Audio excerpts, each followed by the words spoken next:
Today we're driving well within the posted speed limit, looking for Alberta's greatest villages, hamlets, and towns. With me on camera as always is Rick Von Schmidt. In today's road trip, we're an hour south of Calgary and we're exploring the town of High River. Getting its name from the Highwood River, High River has a population of about 15,000 good denizens. The town has a diverse history, and these days it is a filming hotspot for movies and TV shows. And here on 3rd Avenue, this is Maggie's Diner, a primary filming location for the popular TV show Heartland. Since 2007, Heartland has been a big hit with fans worldwide. Big hit.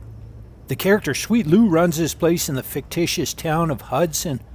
This building was almost completely destroyed in the big flood of 2010, but the good crew fixed it up. And on filming days, you can watch all the action take place right here. Let's head over to High River's museum and see what other productions have been filmed in this great town. Close by on First Street, this is the Museum of the Highwood. It was originally Calgary's train station located where the Palliser Hotel is now. It was dismantled, shipped here piece by piece, and rebuilt in 1911. It's on the Canadian Registry of Historic Places. What a beauty. Let's head inside and see what they got.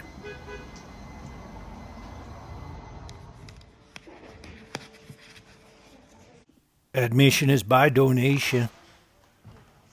What a museum, looks phenomenal. Let's take a look around here.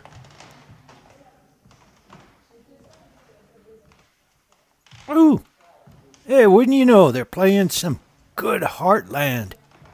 What a show. And some more items and exhibits on Heartland in the Museum of the Highwood.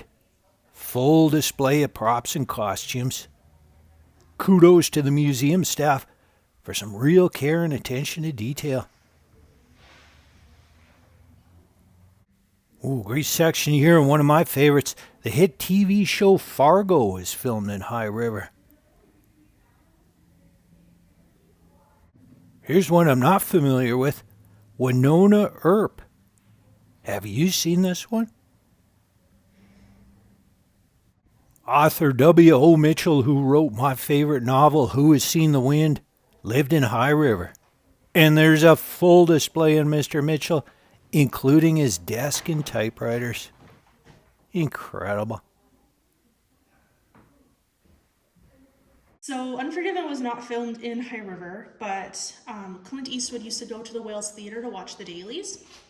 So when the movie came out, they had a screening at the Wales, of course, and invited Clint Eastwood, as well as gave him a lifetime membership to the Chamber of Commerce. We have both the plaque and the little badge because the package was returned to the chamber unopened. So we're not sure if Clint ever even knew that he received it, and maybe his agent just sent it back or his assistant just sent it back. But it's kind of a funny little story that I like to tell. So the cape was from the Superman 3 movie. So anytime Christopher Reeve is kind of walking around and it's billowing behind him, that's a cape. They used separate capes for when he was flying versus when he was walking around. So we actually acquired the cape from two gentlemen named Evan and Michael, who operated a museum in Vaulton, Alberta.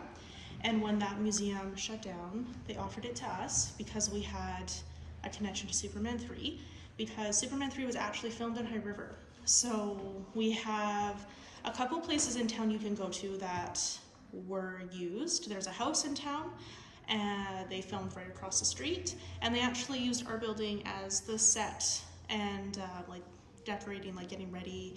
The dressing rooms were all in here, so we were quite the bustling place in the early 80s. So Christopher Reeve was in this building? He was in this building. Wow. Yeah, super cool. So, and there's a couple pictures over there where you can actually see the museum behind Christopher Reeve and Richard Pryor, who was in Superman 3.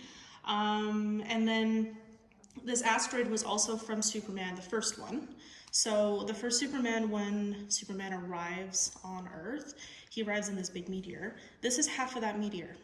And so We acquired this from a wonderful lady in town who had it sitting in her front yard because her, if I remember correctly, her husband's family, it was their farm that they actually filmed at. So the Kent family farm in Superman is located north of Blackie, which is a very small little village east of High River. It is still standing, you can't really get close to it. Beside the museum is the Old Wales Theatre. Our museum buddy said Clint Eastwood watched dailies here while filming Unforgiven. I hear at night the Wales neon signage is unreal. By the way, the Wales is featured in a 2024 documentary called Magic Hours, a wistful invitation into the world of struggling movie houses across Alberta. The best thing I've ever watched. Hockey great Glenn Sather is from High River, and so is Prime Minister Joe Clark. Jonathan Scott from the Property Brothers went to high school here. And this was W.O. Mitchell's home. Now let's go see if we can find Superman's house. I'm proud to say I was actually in a Christopher Reeve movie, Mortal Sins, filmed in Vancouver, and he was an absolute delight. Okay, we're on Range Road 264 outside High River. Our museum buddy said this is the farm where Clark Kent grew up in the 1978 movie Superman. To find it, just type in Superman's house in Google Maps. Right after I pulled over, a local farmer stopped by to warn me that this is private property. Nobody lives in there anymore, but it is owned by his neighbor, and he doesn't want any trespassers. But once he cooled down, he was okay. He said the old barn is about ready to fall over.